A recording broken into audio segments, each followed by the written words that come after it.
Welcome to the Mrs. R Relevant Daily Draft Podcast. We are live and we are about to go through a Notre Dame NFL draft preview and 2025 season preview. But before we get into the festivities, Tim, it is your first time on a Draft Professor podcast, so welcome. Thank you so much for having me. Yep. And backstage, I found out Tim right now lives about maybe 15 minutes from where I grew up. So that was actually kind of cool. Greg, it's been about a week since I saw you. How are things going? They're going well. They're going well. Cool. And Durst, how's summer scouting going? Going great, man. Can't wait to talk some more quarterbacks at the end of the week with you. Yeah. And Dalton, I think this is what, about podcast number 4 or 5 for you with Draft Professors, right? Yes, sir. Awesome. And how's everything going with you? I can't complain, man. We got our podcast going on tomorrow. We got a Mountain West preview. So if anybody follows Mountain West, we got a pretty in-depth thing going on. Cool. Well, Tim, I am going to give you the floor. Feel free to maybe explain your Notre Dame self and introduce the first player that we're going to talk about. Yeah, sure. The quickest way I could say I became a Notre Dame fan is I was born Irish Catholic, and my great uncle was a varsity at Notre Dame back in the 30s. And just it's like religion to be a Notre Dame fan, and whoever's not a Notre Dame fan here, you should think about converting. Absolutely right. Greg's already a devout Notre Damer, so without further ado, I think we should just jump right into it, because the first guy on the list, I definitely will have a Heisman campaign this year. Not sure if he'll win it, but it is Jeremiyah Love, the running back for Notre Dame, who had possibly one of the most iconic, actually for this year, the most iconic college football playoff run against Penn State from the 2-yard line out to beat 3 guys that he had no business beating to get Notre Dame into that game. As absolute power athlete. I compare him a lot to when I was watching him throughout the year this year to a lot of Najee Harris. Just his athletic ability, his power, his ability to make people miss in space. His ability to hurdle people is always fun to watch. And it was crazy this year because each time he hurdled someone, he got better and better at it. He worked this year in the spring as a receiver. He didn't do any practice as a running back because he really didn't need to. Just trying to expand his game. Giving him, so we worked out of the slot a lot in this off season, and I think that's going to probably help his NFL draft stock more than anything, because it's just increasing his versatility, something that the NFL always wants. And he's already a good run blocker or a pass blocker when they're going through the A gap or B gap, picking that up. I have not seen him miss one of those. He might have, but I don't remember it. Maybe it's just me wanting to be biased and pretend he's never missed one, but I don't think he has. Just an absolute stud. I don't know how else to put it. I think he'll go, because he's a running back, you never know. He could go top 5. He could go top 25. It's kind of whatever the team's got to match up, try to grab him. But I'll have to pass it off to the other Notre Dame fan who probably wants to toot his horn as much as I just did. Absolutely. He is my Heisman Award candidate number 1, just like Ashton Jeanty was last year. I don't care what a quarterback does in college. I don't care. Because you're playing this silly little game that doesn't equate to the NFL. In the NFL, you need to be able to run the football. Bottom line, Derrick Henry, Najee Harris, all those great running backs in the NFL, they keep the football in their team's hands. Jeremiyah Love can do this in the NFL, and I think he is really headed towards, he's going to have a 200 carry season at least. So if he's averaging the 7 yards that he did last year, well, that's 1,400 yards. But as you mentioned, his receiving game is also going to be a very key factor for the NFL to watch this year as well. Durst, what do you think? Yeah, I really love Love. So I did some numerical scoring systems for the summer scouting this year, And Love was actually the number one scoring running back, 1 point higher than Nicholas Singleton for me. So some of my notes: burst, acceleration, and long speed at his core. Love is a speed back with enough jump cuts, spins, and hurdles to not be a one-trick pony. He can also be effective in the passing game, having caught 87.6% of his career targets, 3 drops, lining up both in the slot and occasionally out wide. Now, Notre Dame does a lot of quarterback power, or at least they did last year with Riley Leonard, and so he got a lot of experience doing some run blocking, a little bit more than you typically get from a conventional tailback. Yeah. So my comps for him is more of the Jamal Charles style would be my upside, and my downside maybe more of a Tevin Coleman type. So, very fast, explosive, that Indiana, what was it, 99-yard touchdown road against Indiana in the playoffs really just showcased his home run speed. Do you have him as a 3-down back? Well, I have him as a 3-down back, but not as a volume back. So, in fact, probably one of my biggest concerns is the fact I think he only averages like 15 carries a game. Now, I realize that has a lot to do with Notre Dame's depth. In fact, the more I research it, the more I think that their backfield, their running back room is maybe the deepest one in the country. So, I understand the need to split some carries, but it concerns me that he still had some injury concerns, even with limited carries. So I think he's a 3-down back. I don't think he's a 20 touch back in the NFL because he hasn't really been that at Notre Dame. Yeah. Dalton, how about you? Well, let me start off by saying I think he is the best back in the class, RB1. But, everybody else hasn't talked about any of the weaknesses yet, which there aren't many, so I get it. But he's not a perfect prospect, So pass blocking, he gets walked back all the time. He shouldn't because, he's listed at 212 now. Is that right? Yeah. Yeah, last year he played under that, so that's better. So maybe he'll do better this year, but he does get walked back a lot in pass coverage. They line him up a lot in the slot and out wide, but his route tree is really limited right now. It's a good that he can line up out there as a running back, but he's just got to expand the route tree a little bit. And then on a lot of power runs I watched, he has bad vision only on the power runs. He runs right into the guys. But besides that, he's an amazing prospect, and he's what you want in a running back in the NFL. He can catch and he can run. Yeah. I want to bring it back to defend my boy here. Yeah. So he did get walked back a lot now that you say it out loud, remembering it. And I think a big part of it was because of the freshness of the offensive line.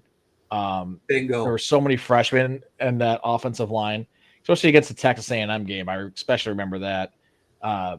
It looked like he was timid blocking for most of the season, knowing that he couldn't let the guy by him. It didn't matter if he got moved back, whereas comparatively to Kyron Williams 2 years ago, it would be like a linebacker meeting a linebacker when he went up to catch a block coming in. So the same thing with who was the running back that was a beast that went to Denver out of Notre Dame.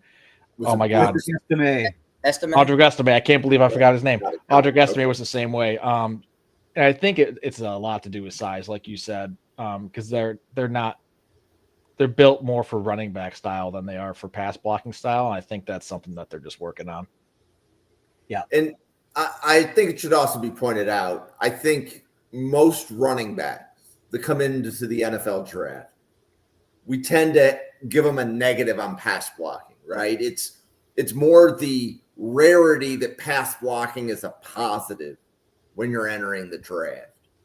I think just for running backs as a whole, regardless of what their size is, it's just not something the college game asks them to do as much as they're asked to do it in the NFL. Yeah, probably 2 guys, 3 guys, a draft class are like really accomplished pass blockers at the running back position. And Yeah. So, but cool. So Tim, who we're going to flip to the next Notre Dame running back. Yeah, Jadarian Price, which is, as Durst was saying, the running back room at Notre Dame is so deep. It goes beyond just the first 3 backs. Aeneas Williams, I think, will be the 3rd back this year. He'll be a sophomore. Yeah. He had some key plays in the playoffs this year as well. He also looks like a stud. And then you split the carries on top of that with the quarterback with Riley Leonard. So the reason for low touches last year were because you had 4 or 5 guys running the ball at any given time. And I think it's actually a good thing for running backs in college football to have less touches because you're less likely to be beating up on the body, where running backs, they're always a shorter lifespan anyways. If you can lengthen the amount of lifespan you would have in the NFL by shortening the amount of physicality you have to have in the college game as a running back, I think that's is a long-term NFL prospect, probably more beneficial. I mean, you're only going to have so many Frank Gores in the world, but I think that the way that Notre Dame is rotating in their backs so consistently and often and limiting their touches, I think it's beneficial for Jeremiah Love, Jadarian Price, and all the backs that are going to come up behind him if they keep the style up. That being said, Jadarian Price he's basically I like to look at him as like it's weird, but I look at him as like Jeremiah Love's little brother almost. Like they're even though they're the same age, same.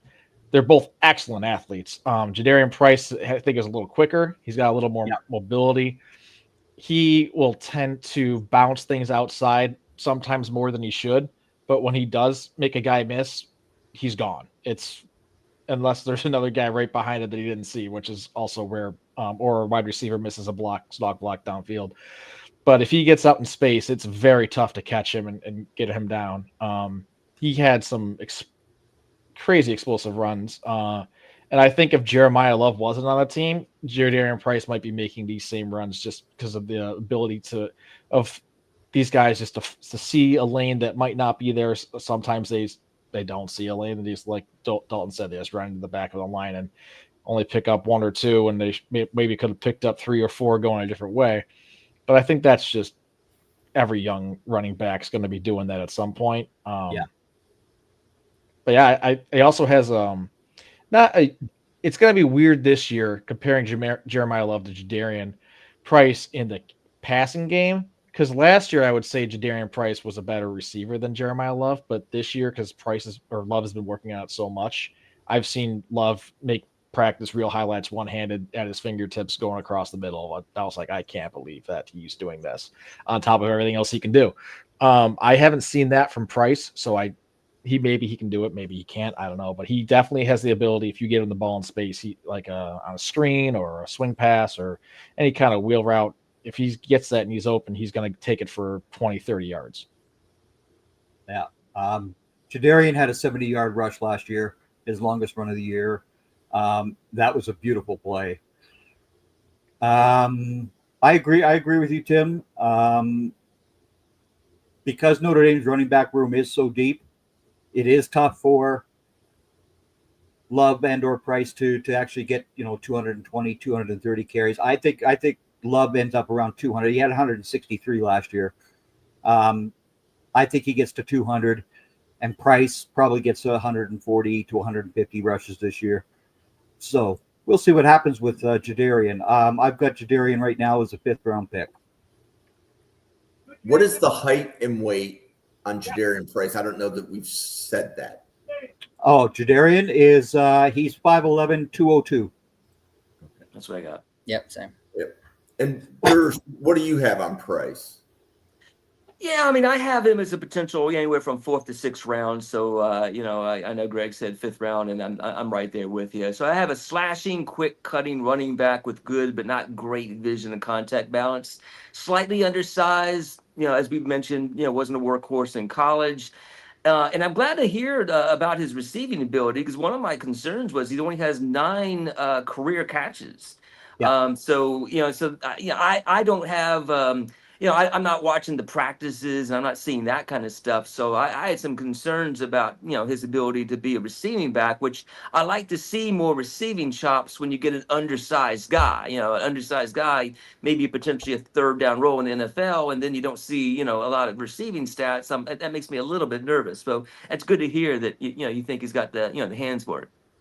Yeah, I do want to throw in there a lot of people catching balls at Notre Dame over the last 3 years haven't been getting the best balls thrown to them, from Drew Pine to Sam Hartman wasn't the most consistent to Riley Leonard last year. So it's tough to know how good a receiver is. Any receiver right is at Notre Dame is. Yeah, it's tough. It's been the one drawback to being a consistent national title contender has been the quarterback position and the cornerbacks. For years and years, those were the two positions that Notre Dame could not get players of good quality in. Well, the cornerback has certainly changed, and we'll see what happens with the QB room, because there are no transfers this year. Yeah, and I want to add one more thing to that. With Michael Mayer catching passes and Drew Pine, he led the team in catches, and every one of those catches should have been a drop. Like, it was never an easy target right at his chest. And so that kind of just goes, like, maybe that's why he has 9 catches for Price last year. Not saying that they were all terrible, but certainly not all perfect throws to him. But sometimes you got to make the imperfect catches. So, yeah. Dalton, what do you have on Price? That was my big question too, was his receiving game. I see 9 catches, and he's only 5'11", 202. He's undersized. He's going to have to be able to catch passes in the league. The theoretic comparison, if he can end up being that good of a receiver, like if he is that in practice, that's I love that, because for a 5th round pick, Theo Riddick had a great career. You can put him in the backfield, you can put him at receiver. If he can do that, I like that. Right now, I got a 5th round grade on him as well, actually. Yeah, Jadarian has always been a very good receiver at practices, always. He just has not been used in a game in that situation. So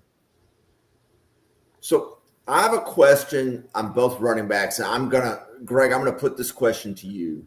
So as draft season comes around, one of the comments on running backs would be, do they have a lot of wear and tear on themselves?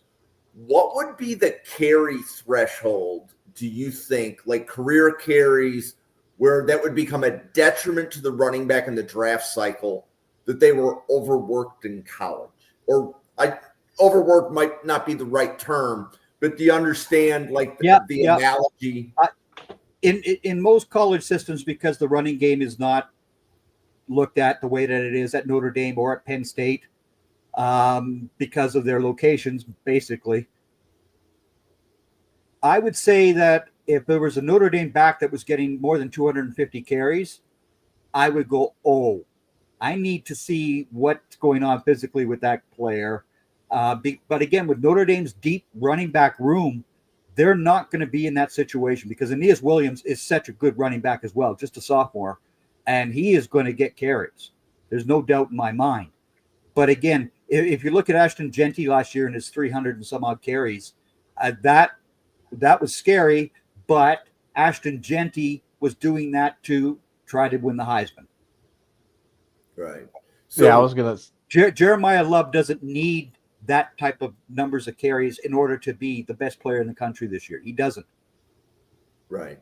And I was just more like, I as I was listening to the takes on the running backs, what was going through my head is, it doesn't sound like there's going to be a comment on them in the draft cycle that they have too much wear, whereas an Ashton Jeanty or somebody else, there could be a question. Yeah. Right. And then Bill just dropped it. Okay, so Bill's comment in the chat is he's looking at the over-under is 225 carries for him. So thanks, Bill. Well, but see, I don't. I said 250. Right. That's getting up there. 225 is still a reasonable amount in many systems. Right. If you look at Tony Pollard had 146 carries at Memphis total. 146. He became a very good running back for the Cowboys, and he's off to doing the same thing over in his new home as well. Right. But then you've got Ashton Jeanty with that 323 carries, I think it was last year. And he's going to be just a superstar for the Raiders. He is. Yeah, so everybody's different. When Jim asked if the amount of carries didn't pass the draft stock, I was like, Jeanty just carried, I think, for 2,000 times last year. Yeah. I think if you're not Ashton Jeanty, meaning that if you don't, right, because if you're being drafted in round 1 as a running back, that likely implies you're an immediate start. But if you look at Najee Harris or Derrick Henry in college, they were carrying the football quite a bit. Right. And this is where I was going, is that if you're a little bit lower on the board, the wear and tear is going to, like, if you have two running backs in the same tier and one had fewer carries than the other, you might favor the guy that has less tread on the tires, so to speak. But it depends. It depends on the other factors, though, of what that running back can do. Because Pollard got drafted because he was a very good receiving running back. Yep. He doesn't have those carries. He had 146 carries total in his college career, but they knew coming out of Memphis that he could catch that football. So there's your story, right? It depends on what the running backs actually are asked to do in their systems. I also think it's going to be interesting with Jadarian Price right behind Love, splitting those carries, because at the same time, I think Marcus Freeman knows that if he can produce a Heisman candidate at running back at Notre Dame, he doesn't have to try and recruit one for the next 10 years. He'll just kind of show up at his front door. So you might see more carries than you would expect this year from Love, maybe if he's in contention and competition. That's why I've got him up to 200. And then at the same time, what does that do for Jadarian Price's draft stock? Does that lower it or higher it, or does he transfer, or does he stay for a fourth year, which most running backs don't do? But if let's say Jadarian Price, like, hey, if I stay another year, I could do what Jeremiah Love did this year and go first round and pass the torch to Aeneas, and maybe he'll do the same thing or whatever. I do think Aeneas and Jadarian are very similar talent-wise, so Jadarian would have to do some work over the offseason to really cement himself as that next Jeremiah Love if he wanted to do that. But again, I could also see we can have about a lot of the Notre Dame guys who are juniors this year. Are they going to stay? Yeah. Are they going to stay? Because the Notre Dame Fighting Irish, if they can contend for another national championship this year and then next year as well, I mean, you got guys who are going to stay in school because the NIL money is there for them. Yeah, and I was kind of, maybe we could add this in there too, because Notre Dame's such a unique school as compared to like Alabama or these powerhouses that just churn talent draft after draft. Whereas Notre Dame, they have this 4 for 40, like get your degree kind of push. That's right. So I think if we added for each one of these, at least between me and Greg, just knowing these players' mentalities and spirits and stuff, maybe a little bit deeper, we could say if maybe they'll stay or go to declare for the draft. By the way, I hate it that people have to declare for the draft. I think it should be like hockey where they just pick you and you can stay and get your degree or get drafted. But I think there's a chance, like a 60% chance Jadarian Price does not declare for the draft. That's just my personal opinion, though. Well, I agree with you, because Marcus Freeman has gotten these players to believe what Notre Dame is all about yet again. And that is something that, of course, the previous head coach sucked at. He sucked at that. Marcus Freeman has these guys believing in what Notre Dame stands for. And that's a big factor. I also saw Bill Sparks say he wants the wishbone, and trust me, no one wanted the wishbone more than me this year. That would have been so much fun. Oh, man. I just wanted one play in the wishbone. So I do. So Bill hit me up. Well, I'll call it 2 hours for the podcast. He's like, Jim, do you need another podcaster tonight? And I said, I think we got 5. So Bill lives in Indiana. He doesn't live far from South Bend. Bill is a Notre Dame fan to some degree. I don't know if Indiana or Notre Dame is higher on his list, but Bill wanted to be on the podcast, but he said, well, okay, I can't make the podcast, but I'm going to be in the chat. So Bill, it's good to see you active in the chat as usual when you're not on a podcast. So that being said, do we want to pivot to the Notre Dame tight end, Tim? Yep. Eli Raridon. It's tough for me to give a real. Also, don't expect me to say height or weight. I am so bad at that. I just see people. I'm like, yeah, he's big. Yeah, he's small. Like that's my mentality. Until someone else says it, I'm like, oh yeah, that makes sense. Yeah, 220, 6 foot, whatever. But he is a taller dude. He's lean. He's 6'7". He's 6'7", 251. Yeah. So he's tall and he's lean for his size. But he's still 251, as Greg said, so he can push people around on blocking schemes, and he can definitely get open and catch balls over people. And he's man, I am also terrible at referencing players that I'm not talking directly about. The Cowboys receiver, tight end that ran up the middle and lost his helmet and kept going. This was like 10 years ago. He reminds me a lot of him. I was hoping Greg would fill me in on that one since he's the Cowboys. Jason Witten or who are you? Witten. Yep, Jason Witten. Yeah. So yeah, he reminds. 10 years ago, it has to be Witten. Yeah, it reminds me a lot of him just because he's got that tenacity when he wants to turn it on. But otherwise, he's very methodical, great blocker, can down block with the best defensive ends in the country, and shed blocks. Give the Ole fake block here, go get open. He's very good at all that. He also has great hands. His speed is tight end speed. You're never going to see a blazer at tight end. But overall, tight end U is kind of producing another one. He's just had a lot of injury problems over the last 3 years, and that's really held him back. Where last year even we were thinking in 2023, we were thinking he was going to have a great year, and then he got hurt. And then this year he was kind of nursing it. This year trying not to get hurt again. And we missed him. A lot of those games, I think he would have been that little bit of difference that you could make. So I think that if he has a productive year, he'll shoot up in the draft. Right now, I don't think many people know about him because he just hasn't had any meaningful, consecutive, and consistent production. But if he has his breakout year this year, they know he is a very good blocker. Yeah, they know that he will beat the hell out of a defensive end or a linebacker. He is a tough kid. He is a tough kid. Yeah, and I think with that, I mean, but you'll also see that with other former Notre Dame tight ends that maybe transferred out, like the one that went to Boston College. That was, Notre Dame just produces solid caliber tight ends all the time.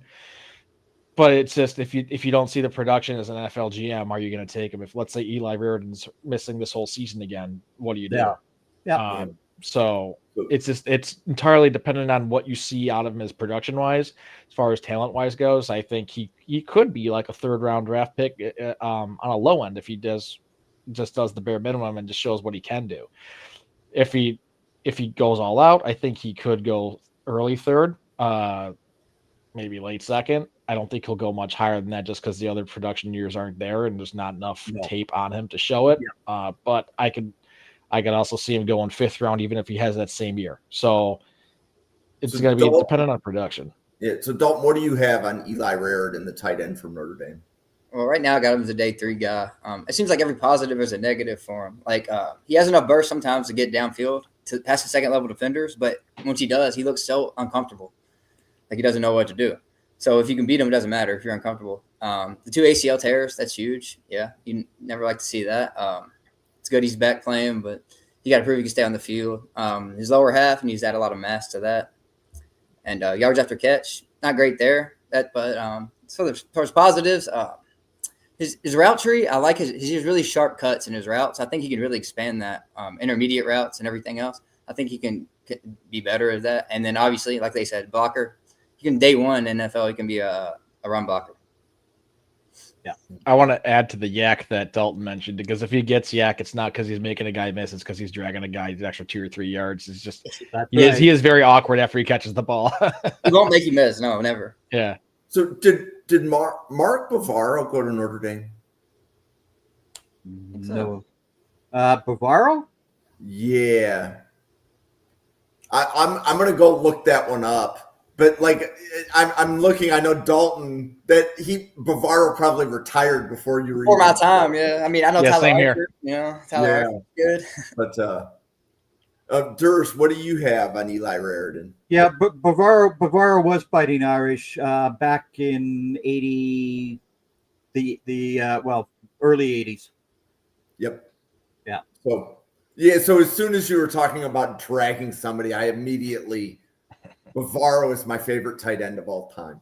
I don't care what the records say. Just YouTube him and then get back to me.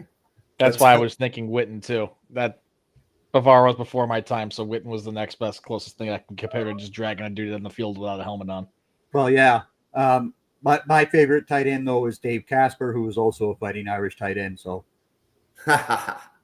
Durst, what do you have on Raridon?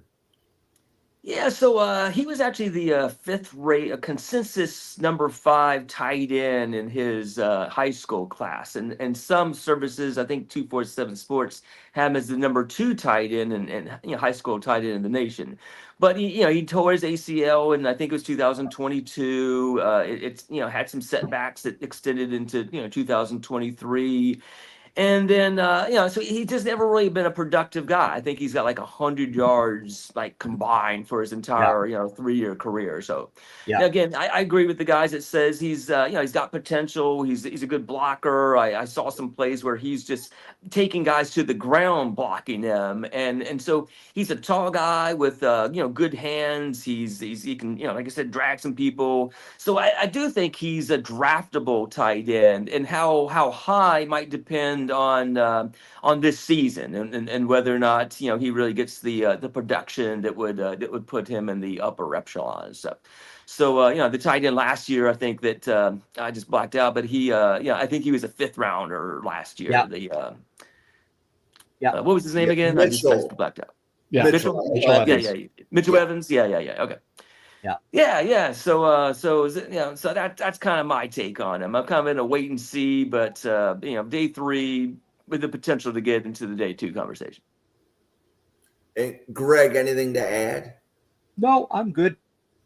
Okay. So, Tim, I guess the next 2 up are the Notre Dame wide receivers. Yep. So we've got Jordan Greathouse and Malachi Fields. I know we were comparing them before the show started a little bit. Greathouse being a slot guy and Malachi Fields being the boundary guy transferred in from Virginia. Yeah. Definitely different in size. Both going to be equally good for Notre Dame and both equally as important as far as production goes and keeping the passing game going. They're going to be 1 and 2, maybe 1 and 1. Like, I don't know if there's going to be a difference. Like, you could say 1 or 2. I think they're both going to be considered number 1 targets this year, but equally between the 2 of them. Greathouse was a recruit out of Texas, and they had a slogan saying, "You just got Greathouse" when he was in high school. Like, that's how great of a receiver he was in Texas, and that's not. You can't just say you got Moss in Texas and the competitive high school environment down there for football. So that kind of shows you how good he was coming in this year. Oh, yeah. Notre Dame when he came into the college realm. This year he had 1 drop this year, and I don't entirely blame him because it would have had to be a fingertip shoelace catch. And it was one that if he caught, Notre Dame beats NIU. So, but maybe then if they lost to NIU or they lose NIU, maybe they don't have that drive to go the rest of the way. So you'll never know. But he is someone that you don't see make a drop very often, if at all. He will make those contested catches. He made several in the postseason that you were just like, wow, okay, where was this all season? And it was honestly, he just wasn't being targeted very much after that NIU game. I don't know if it was because of that drop. I just know he wasn't targeted that much. He was getting targets, but not as much as anyone wanted him to be. So there's that. For Malachi Fields, I think it's the same kind of thing. I don't know much about him because he was at Virginia. So my expertise on Malachi Fields is the 5-minute highlight reel I'll watch for this game. And if that's what Notre Dame's getting, okay, I'm happy because this guy, he is strong. Hang on, I actually wrote down notes to make sure I got it all. He's elusive in space, can be a definite playmaker. He's incredible with the ball in his hands. He'll make dudes miss. He has incredible hands. He made a couple diving catches I saw in those highlight reels, and a couple other tight catches. The one thing I saw Malachi Fields do that I don't see out of receivers hardly ever anymore. It's such a technical, tough thing to do, but he's able to move his route around in such a way that he's boxing out defenders in a way that they don't have a chance to make a play on the ball. And that's something that's so underrated and so not seen. That's because so many people are just relying on their athleticism and route running abilities. He's doing something that, especially because he has the extra reach in his wingspan because he's a taller dude, he can go out and get that extra inch to make a catch, and the defender has no chance to make a play on the ball. His only hope is to tackle him after he catches it. And if he does go to make a play on the ball, he better hope that he gets a hand on him while he's doing so. Otherwise, Malachi Fields is gone because he got speed too. I saw him get open in both man and zone just as easily. Looks like he comes up with 50-50 balls more than half the time. And I did see him on one of his highlights. He had a go route where he just second gear was so smooth from first to second, but it was like so quick too at the same time. He looks like a special guy, and I think that him being at Notre Dame, being on prime time, is going to make his draft stock shoot up. I don't know where, but I think he could be like. I don't want to compare him to Zay Flowers, but I think that's kind of where he might go in the draft if he has the year that I think he can have, like 19th overall, the first round. Yeah. So, Durst, what do you have on Malachi Fields? Yeah, so he's a 6'4", 220. He is a fifth-year senior from Virginia. So I have Fields is a big power forward type of boundary receiver. When I say boundary, he plays 89% of his snaps was out wide, who displays strong hands and play strength to defeat press coverage and physicality at the catch point. He has long sculpted arms he uses to pluck the ball, does a good job at framing the ball. He presents an easy option on slants and hitches. His long strides eat up the cushion really quickly, but he can still sink his hips and decelerate pretty well for a guy his size. You know, some of these bigger guys, they can go fast, but then they can't decelerate, stop, turn around. So he can make catches outside of his frame. He's an above average run blocker. But he's got some experience on special teams. Now, I wrote down he also creates separation through size, strength, and physicality more than quickness and route running. He lacks an elite top gear. I'm going to estimate maybe a 4.55 speed on him as a downfield threat. It's more about a long strider than true like acceleration and burst. And he really didn't do a whole lot after the catch. He's got a 4.5 career yak, so his yards after catch wasn't awesome statistically speaking. Of course, again, that's at Virginia, and things may change for him at Notre Dame. So more powerfully explosive than quick twitch or fast, more of a tackle breaker than elusive, movements in space. He only played one game in 2022 because of a broken foot. Now, for Notre Dame fans, here's a comp I have, which is Michael Floyd. Now, if you want to go a little bit more, some guys they're more recent, Michael Pittman from USC, I think is a pretty good comp for him as well. All right. Well, we don't talk about that fight on school. We don't talk about them. That's a bad word. What are you doing? Yeah. So, Dalton, what do you have on Jaden Greathouse? I know he plays a lot in the slot, but he's 6'1", 210. Let me ask Notre Dame guys a question first. Y'all think he really pigeonholes the slot, or y'all think he could play out wide if he needs to? He can go out wide, but yeah, again, he can and he has, and I've seen some on film, but not many of his catches came from out wide. No, but again, that was because of the system that they're playing with Riley Leonard at quarterback. Guess what? If you were down that field, you weren't going to catch very much from Riley.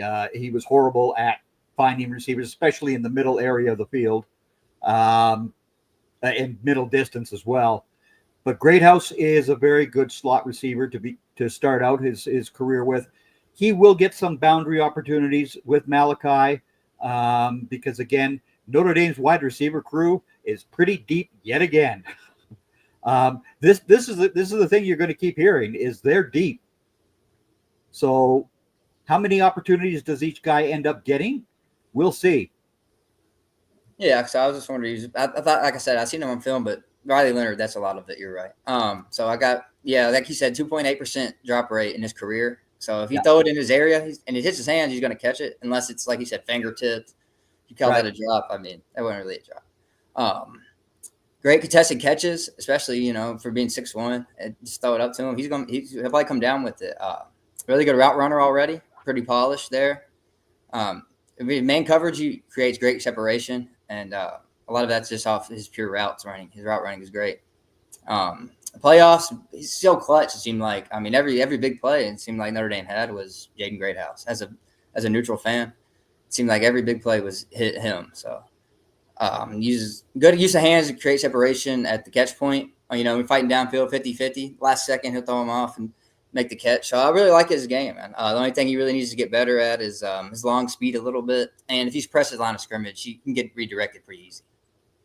He's also very good at blocking downfield as well. So Greathouse, I have a lot of hope for this year because, again, I pray that the quarterback for Notre Dame can throw the football where he needs to throw it.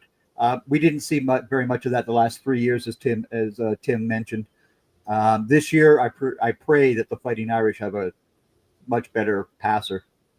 And I want to add, I don't know how good of a blocker Malachi Fields is because that wasn't on his 5-minute highlight Spark Notes thing I had, but he's strong. So I think he's probably good. Fields is going to be a good blocker. So he is. I'm in my chats and building my draft board, and somebody said you got the wrong school of Malachi Fields, but he is the best blocker in college football at wide receiver. That was from Dean Kindig. So I don't know if you know Dean. I know Bill Carroll does. I know Dean. Yeah. And he was correct. Malachi is a very good blocker. Yep. He will do just fine, especially at the NFL level as well. Yep. Okay. So Greg, I have a different question for you. So Greg, a lot of times as we get really close to the draft, we always talk about the other guy. So which of the two Notre Dame wide receivers is the other guy? That's going to depend on who the quarterback ends up being. We don't know. We really don't know because if it's Minchie, I think you will see a lot more usage of Malachi Fields downfield. I think if CJ Carr is the quarterback, I think you could see him going down the slot a lot more to Greathouse. But again, we don't know. I'm the opposite on that. Yeah. I think the other way around for me, just because I think CJ Carr can air it out more. Well, he can, but I don't think Marcus Freeman is going to allow him to really air it out that much. It's just that Notre Dame quarterback thing has me scared. We don't have Joe Montana there. Is Notre Dame the Pittsburgh Steelers of college football, where receivers go to die?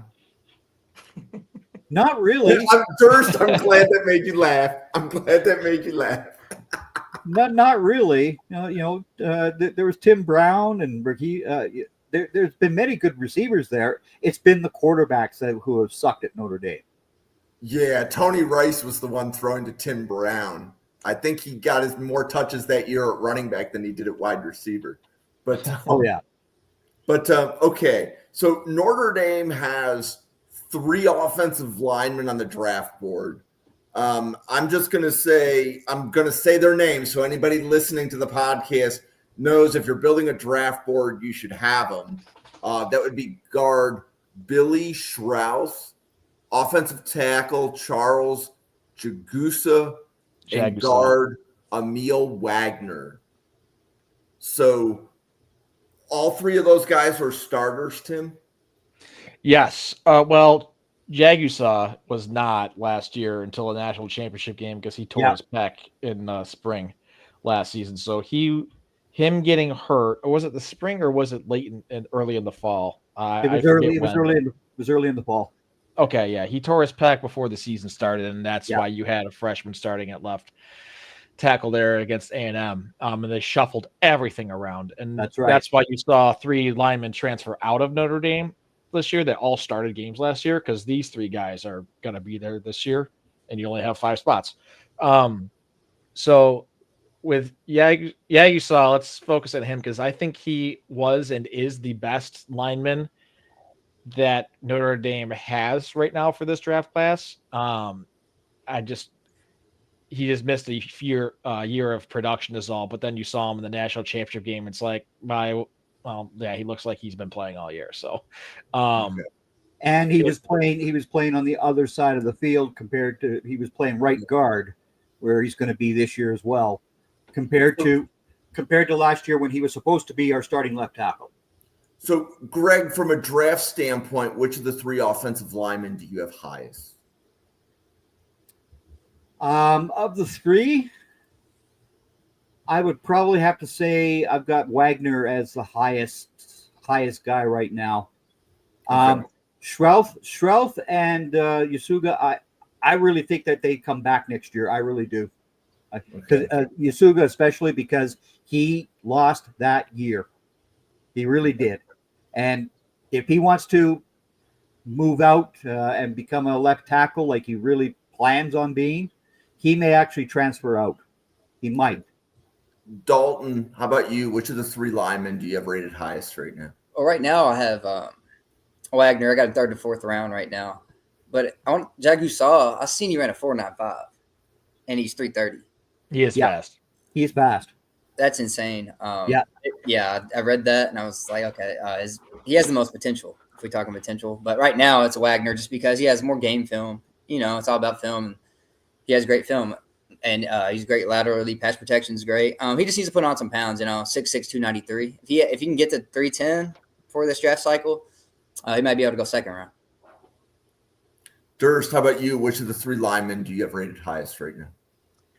So I've got Wagner rated the highest, but I do think that Jagusah has the highest potential. So if I'm not really a Notre Dame guy, but I would take the left tackle, Anthony Knapp, who's not draft eligible, move him to guard. I would have Charles Jagusah as my left tackle. And so I would move those guys around. So I think he's got left tackle length and athleticism and size. I think he's got everything you want in a tackle. To me, he might be the Amarius Mims of this draft class. So Amarius Mims, former Georgia offensive tackle, Bengals offensive tackle. He only had something like 6 or 7 starts in his entire career because of some injuries he had. So this might be that guy. But for now, I think he's got 1 or 2 starts. Is that right? And so it's really hard to project him as that high. So I do have Wagner as being the highest of the 3. If I can kind of go to my notes, there was a few things I wanted to point out to him. Long and athletic, lateral agility, going into his 2nd season as a starter. But he kind of lacks play strength. I think he's 6'5", 291. And I think you see an athletic guy that's lacking play strength. He looks occasionally like he almost is tries to stretch out his arms and legs too far in some reps. Like he's trying to spider himself out a little too far. And so I think he's just got a lot of work. So I think you got 2 guys that are kind of projects, but Jagusah has probably got the higher ceiling. Like 5 years from now, if you look at where they are in the NFL, I think Jagusah is actually the guy that's probably going to be the starting lineman, and Wagner might be like a swing tackle or something. Yeah, and the reason why Jagusah is moved inside is because of his speed. That is why they moved him inside, because as you are well aware, defensive linemen coming at you as a guard, they come at you a lot faster than you get being out in the tackle position. Tackle position, you get a little bit of time to set yourself up quite often, whereas being in the guard in the dirty part of the line, you got a big nose tackle on your butt in a quick hurry. Yeah. Okay. I did want to say real quick, one, because we didn't mention Billy Schrauth too much, but him coming in, he was a fantastic run blocker, and that was mainly his big thing. Yeah. Where he needed a lot of work in the passing game, and this year kind of showed that he got that work in pass defense. So I think he's going to be, if he continues his production or his development, I think the production will show that he's going to be probably the best all-round blocker you could have. Whereas Jagusah, I think, is the most talented and has the highest ceiling, as you said. And I think Wagner's he's also very good and right between the 2. But he so far has the most tape and the most production that stands out just because of the injuries and where he played last year and what happened. Yeah. Okay. Does Schrauth ever get any center reps? I know he doesn't. I know he plays guard, but in practice, does he ever get some center reps? He kind of reminds me a little bit of Cooper Beebe. He will be given center reps at the Senior Bowl or the East West Shrine game. He will be given those reps. There's no doubt in my mind. Yeah, because he does fit, like you just said, Cooper Beebe. He fits that.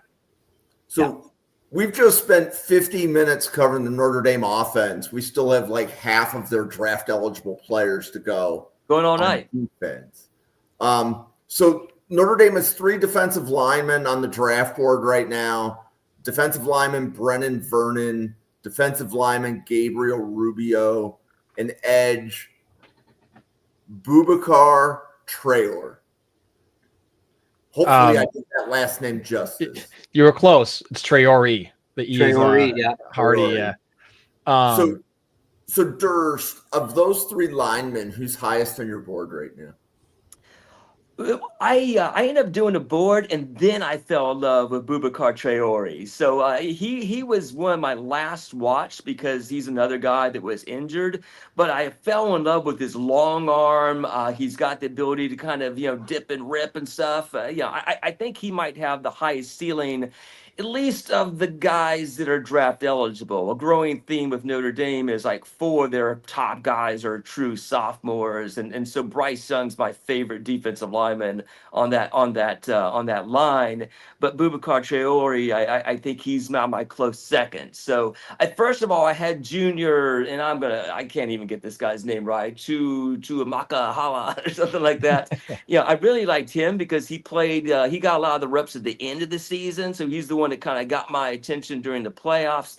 But they got him like third string there. So a lot of the guys they have in front of him is Jordan Botello and Joshua Burnham. I don't like either of those guys. I think they're more contained guys with very little burst, first step quickness, speed, or finishing ability. But I think Notre Dame just kind of likes that system where they have them both as being like contained guys on the edge. But Notre Dame guys, why don't you take over from me and correct me where I'm wrong? Yeah. First thing I want to get out there is I've nicknamed Boubacar Traore Prince of Boo Boo just because I don't know why. I was watching the Purdue game this year, and I was at that game. I was like, Prince of Boo Boo when he made a great play, and that's just what I call him from now on. So Hey, that works for me. he is an absolute menace on the field. I would be terrified to ever try and run the ball against him because he's scary. He's a scary dude. But in the opposite, I feel like to go to the you have 3 linemen and not a lot of time. Vernon didn't get any production hardly at all at Notre Dame so far. All we know, he was a 5-star coming in, and he's been hurt since. So he's going to be filling some big shoes with Riley Mills going out this year, and Howard Cross as well. So you're going to see Vernon and Gabriel Rubio up the middle a lot. Gabriel Rubio, he's not a flashy guy at all. He is a very steady, methodical gap plugger. He will hold that line. He's not going to get a huge push. Maybe he'll push you back a yard or something if it's a pass play.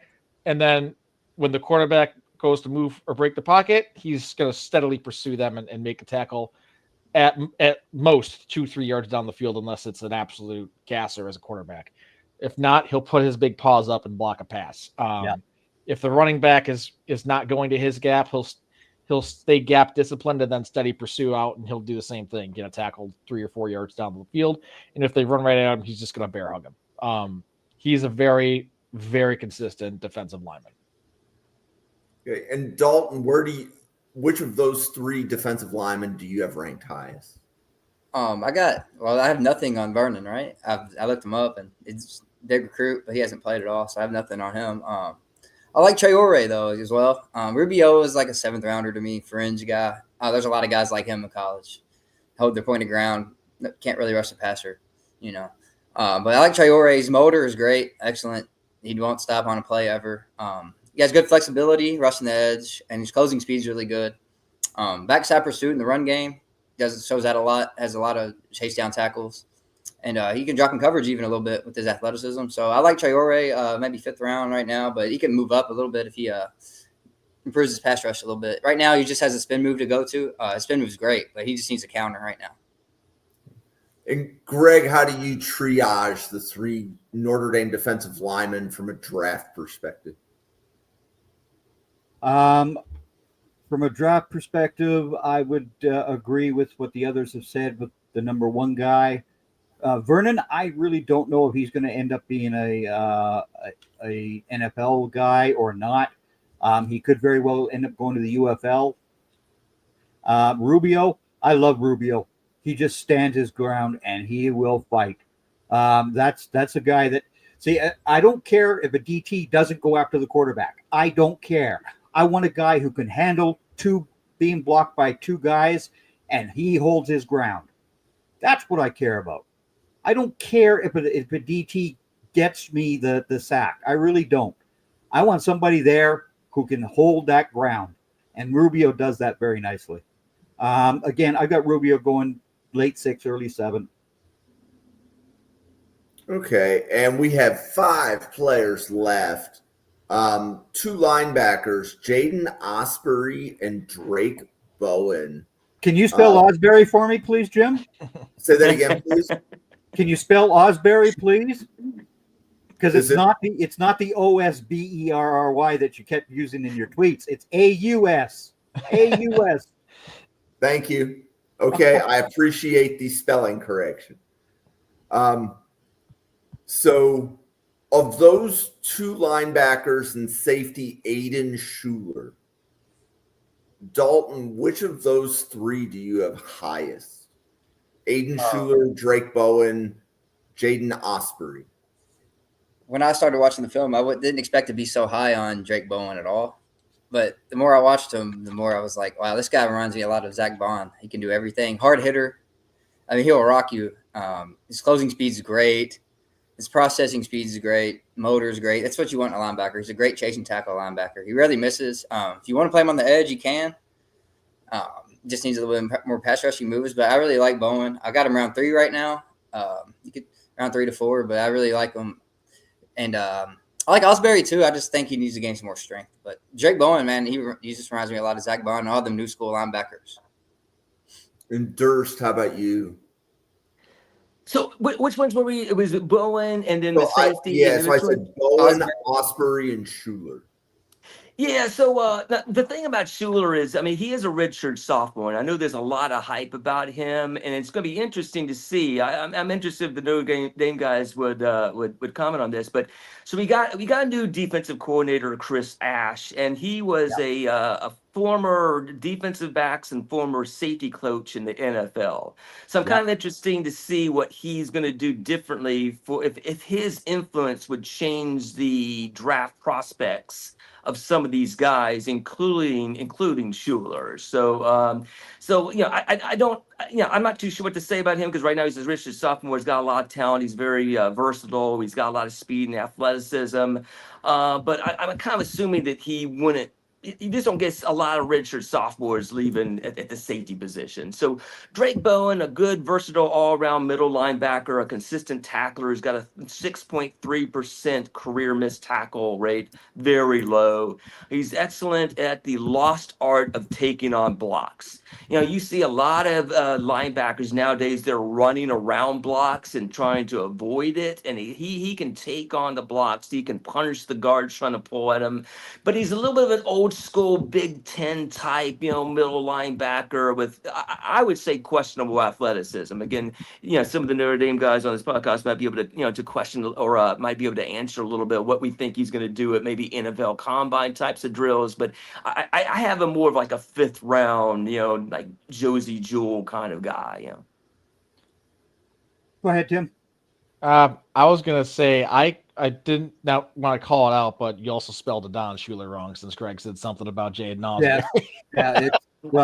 It was Osberry was OS, so going, huh? Yeah, it's a Don Shuler. But I think he's gonna have. It's tough to say because Notre Dame's been so spoiled at safety the last few years. And that's been mainly because of Mike Mickens. So I don't know if Chris Ash coming in, even with his defensive background, is going to augment that to a next level. Hopefully he does, but I don't know if it's going to be anything other than we saw Xavier Watts, his former wide receiver, be one of the best safeties in the country last year.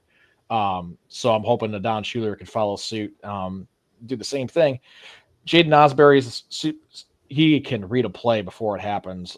Oh, he's a great ball reader, great ball knower. But I think Drayk Bowen, is my highest of the 3 because I could see him having a Monte Teo type year. So I'll just leave it at that.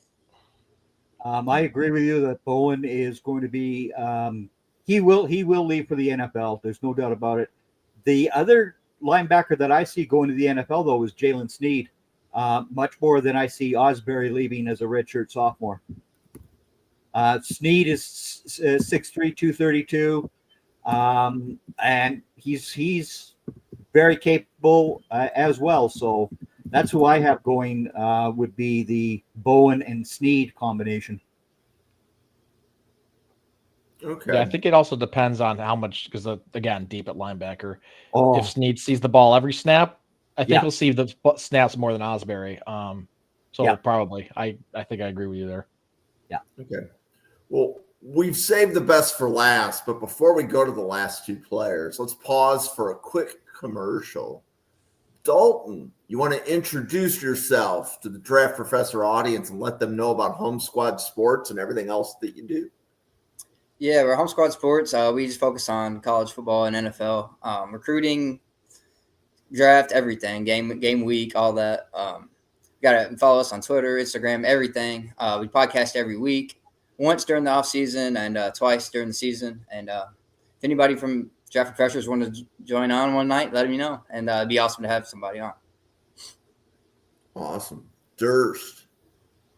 Yeah, you can find me on Twitter/X at Durst NFL Draft. I'm trying to work on my big boards, trying to talk a little bit of football on the Draft Professor, and then enjoying my summer. Greg. Well, as you can see, I'm the Team MBS Media Draft Central. I'm an analyst there. I also write other articles at Team MBS Media, from entertainment and the Dallas Cowboys, the St. Louis Cardinals, the OKC Thunder, who is my new NBA team, since that team that I usually cheer for hired that coach from Pew Pew. I don't watch them. So there you have that. I also host the Final Word on Saturday nights. And you three gentlemen, my guest next Saturday night is that guy, Jim. He's going to be on with me on the Final Word on our X and YouTube channel at teammbsmedia.com. Cool. Well, Tim, again, welcome to the Draft Professor. We are a pretty eclectic group, but you want to let everybody know about your Notre Dame podcast and the other content that you make. Yep, it's Four Horsemen Podcast at Horseman Pod on Twitter. We put out episodes usually after every game, maybe a couple in the off season. We're all very busy. I'm not always on them. I'm on very few of them, actually. And I'm just a honorary delegate here today. You can find me and my normal sensible tweets Monday through Friday at Tim3773, and you can find the drunk ones that don't make much sense Saturday through Sunday, and also at Tim3773. Cool. Thank you again. Thank you very much for doing this. I know that I probably contacted the podcast account. They pointed me to you, and this is going quite well. So you can follow the channel at NFL Draft Fanatic. No, I am Fanatic. We have daily draft content coming at you every day from now until April. So we're doing a Notre Dame preview right now. We did Virginia Tech last night. We got Owen and Josh coming on to do Jets and Bengals team analysis. And then we're doing, I think, the Rams and the Buccaneers the next night.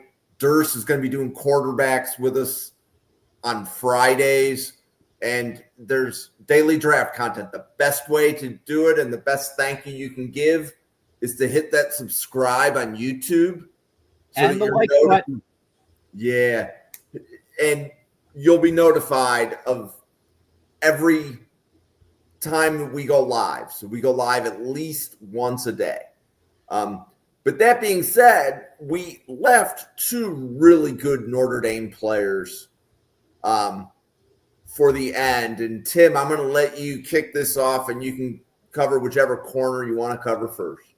Yeah, I can start with Christian Gray. So I said it all last year. I think Christian Gray is a great cornerback. He is not a lockdown quarterback. And that's the best way to describe him, because he will make great plays. He is not going to lock it down every play. If you watch Notre Dame consistently, you did see him get burned. You did see it. He lose with no help over the top sometimes. Sometimes they have no help over the top and return one for 102 yards and an interception against USC. He will make the plays when you need him to. Sometimes he won't make the plays when you need him to. He's The Ohio State game.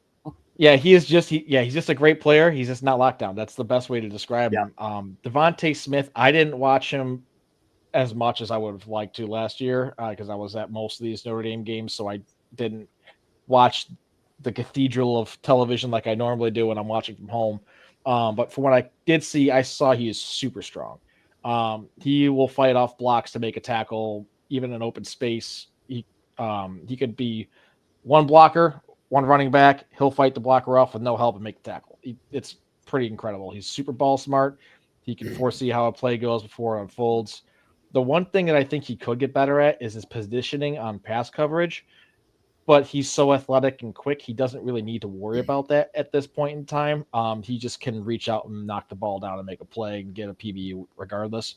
But I think if he has better footwork and puts himself in like a foot to the left or a half inch to the right or vice versa, he'll be in a better position to maybe make a better play on the ball. And I think with Notre Dame coaches around him this year, I think they'll maybe drive that into him, and you could see him having a really good year. Okay. So Dalton, what do you have on both of the corners? For Christian Gray, I got he's a top 50 grade for me right now. Great in zone coverage. I think he's probably the best corner I've seen. That's why he's a great corner and not amazing, because his zone isn't the best, but his man, he can definitely get beat.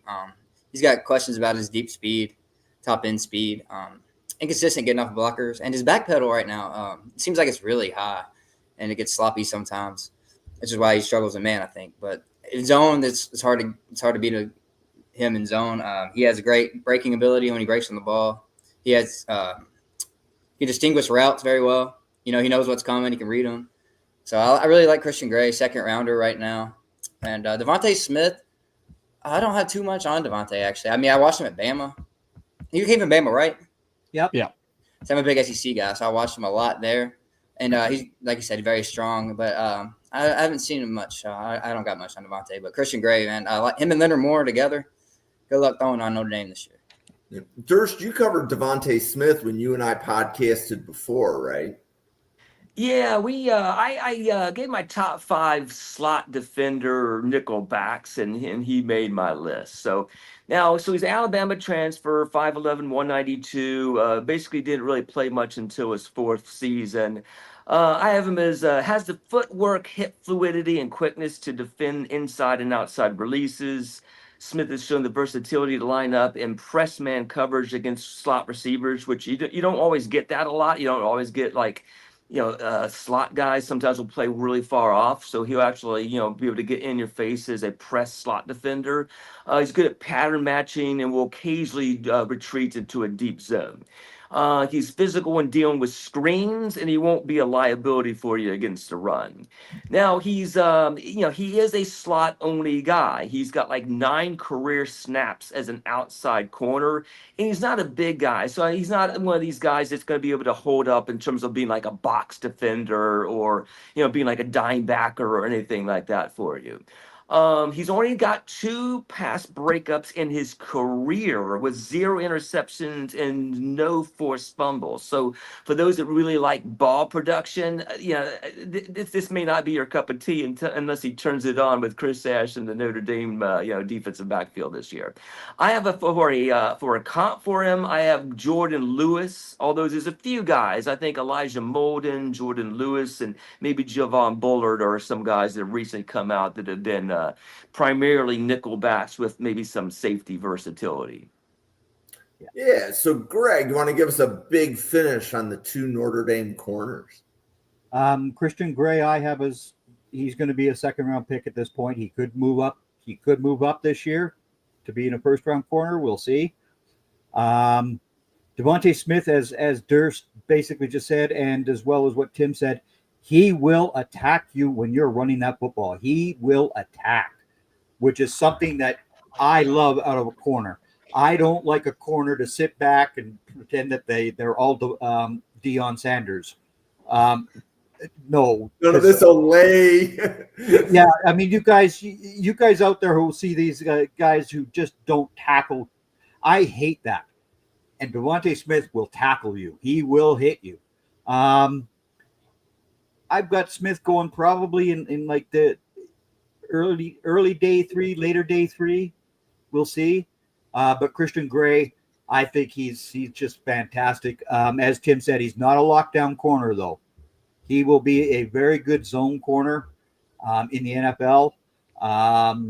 So that's where I see Christian Gray going. Okay. And then I'm going to close this out with one question back to Tim. So, Tim, out of all of the receivers, running backs, and corners that we've discussed, do any of them return kicks? Probably not. If anyone, it'd be Jadarian Price, but I think Jordan Faison's going to be taking the bulk of that duty this year. Yeah. But even if they did it like as a freshman, like, do they have a history of Notre Dame? I want to say one defensive lineman for fun, but I think Jadarian Price did take some back, and I think so did Jaden Greathouse in the history of their careers. I don't know how many and if they're any good though. No, and it's because I think there were a couple of mentions of some really long runs, but I didn't hear any comments about players' kick return ability. And especially for the receivers, to me, that can be the difference between being early day 3 and late day 3. You'll have a path to the roster if you can return kicks for several NFL teams that need a receiver, including that team in Buffalo. Yeah, but you also have receivers who are better off being a gunner. Right. Yeah, that's a good point, Greg. Yep. And so if you have that ability, that's how Jesse Holley made the NFL when he was in the reality show for the Cowboys. That man was a gunner. He could go down and hit you. Again, that would be something that I look at more of a Greathouse role because he was a slot receiver. I don't know if he really is going to be very good at it, but I do want to say a philosophy that Notre Dame has adapted since Marcus Rubio took over head coach is starting on special teams is just as important as starting on offense. Oh, absolutely. So they have their special teams. It is 1/3 of the game. Everybody wants to discount special teams, and it drives me bonkers, especially all these people who don't follow the 151st pick to the 256th and 7th pick. Those guys are all special teamers. Yeah, so I think every single person that we've named can be on the special teams somewhere or another. Yeah. I just don't know about the kick returning ability. I don't want to to drag the podcast out. I was just curious. Yeah. Like I didn't hear it mentioned. So one thing we did see was a couple years ago when Kyron Williams started returning punts. So maybe you could see that again this year with Love or Price. I think Price would be the guy that would return punts. Okay. Well, we are going to close this down. We've been going for 75 minutes strong. For Dalton, Durst, Greg, special guest Tim, myself, and the 80 podcasters at the Draft Professor, thanks for watching, everybody, and we will see you on a podcast again tomorrow night. Jamara Lila for Heisman. That's right.